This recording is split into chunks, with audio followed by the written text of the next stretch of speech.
How to turn off follower requests notifications on Instagram Lite. Hello guys, in today's video I'm gonna show you how to turn off follower requests notifications on Instagram Lite. First, then open Instagram Lite and then just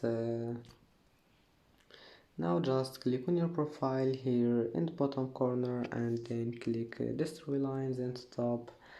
Then click settings. Now click notifications and then click following and followers, and as you see here you will find that follower requests. Now all you need to do is just select this one